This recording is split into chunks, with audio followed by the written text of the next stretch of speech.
Greetings, YouTube Landia. I'm Mr. Lapua, and today I'm going to be doing a quick little review of this nice Savage 110 FCP that I've had for roughly about 4 or 5 years now. Now, one quick little note.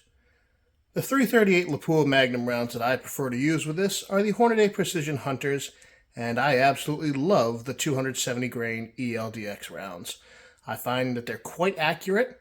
They have a very good speed. I'm averaging about 2880 on factory loads. However, I will be reloading for this rifle, as these are starting to get stupid expensive. So for safety, the first thing we're going to do is make sure that that magazine is out. We're actually just going to toss that out of the way. We're also going to make sure that there is nothing inside that chamber. As you can see, bolt closes, opens, we have nothing. Now that all ammo has been taken away from this rifle, let's proceed with this little breakdown review of this rifle that I've had. Paying a little homage to Grand Thumb, we're going to go tip to butt with this. So to start off with, this is not the stock muzzle brake that came with this. This one actually is an EC tuner brake, and it is phenomenal. I have not had a chance to tune this yet, but initial response with just the recoil on this alone, it does work quite well.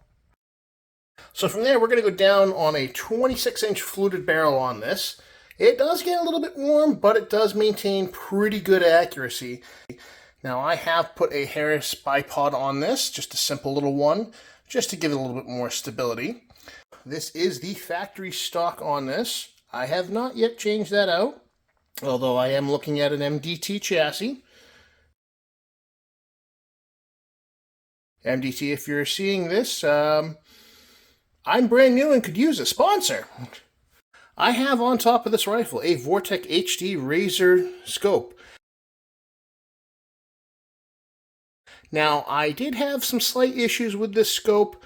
The parallax on that was not functioning properly, but thanks to Vortex's great VIP warranty, that was fixed. They did send it back, all cleaned, recharged, and now I'm going through the fun process of resighting. Now, this Vortex scope is a Razor HD AMG. It is a 6-24 by 50 first focal plane, and it is MRAD. Now, this scope has been incredibly awesome and has been quite accurate out to 1,000 yards with this so far. I did install a nice little Vortex bubble level on that. That way there I ensure everything is level. And I am also using the Vortex PMR rings. Now, at some point, you guys might be complaining about my camera work. Well, I'm brand new and using a cell phone because I don't have that YouTube money as of yet. The only issue I have had so far with this rifle is going to be with this stock Picatinny rail right here. Now, there are 4 screws. There's 2 up front and 2 in the back that hold this down. The issues that I had with this was that the front screws, as well as the rear screws, were coming loose. So the scope would start to move, and that's no bueno. So the fix to that was I went to my local gunsmith shop, got some extra screws that are a little bit longer, and I put 2 longer screws in the back. I had to put a factory screw up top here in the front because I could not go any longer. And the one right over where the bolt locks into place with the lugs, that one did have to be ground down a little bit just so that the lug would clear and operate properly.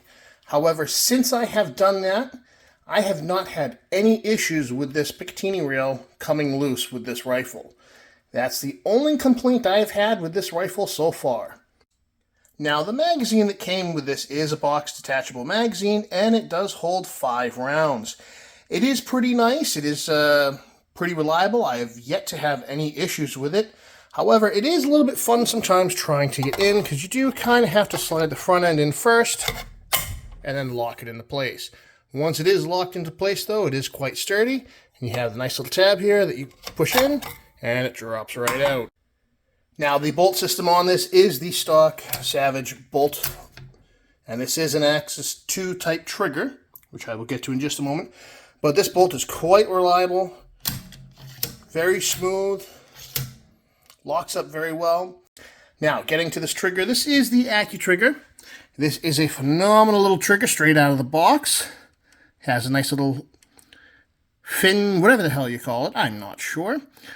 But I have not messed with this trigger at all as far as adjusting it. I have left it the way it is. I found that the pull on that is perfect for me.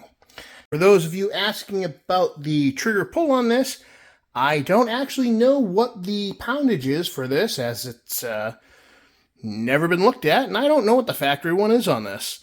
Nor am I actually going to do a trigger pull on this because, well, like I said, I ain't got that YouTube money yet, and I'm filming with a cell phone. By myself. Yay, friends. Now, the stock system on this for the stock rifle is pretty decent. It is quite robust. It is very beefy. However, I do plan on changing this out to an MDT chassis just to make it a little bit lighter, a little bit more ergonomic, and, well, a bit more badass looking. I hope that you have enjoyed this quick little home review of someone that personally bought this rifle and has been using it for about 4 to 5 years. Now, I will be posting up more videos as I make them on this rifle actually in action. I will even do a video of the difference in chassis systems on this once I can afford that chassis. However, if MDT would like to reach out to me and sponsor me for a new chassis, or if Vortec would like to reach out to me and sponsor me for scopes, that'd be great. But other than that, click and subscribe because I think I only have about 2 or 3 of you that are currently subscribed. More videos to come. Enjoy. You get back in the safe. It's not your time yet.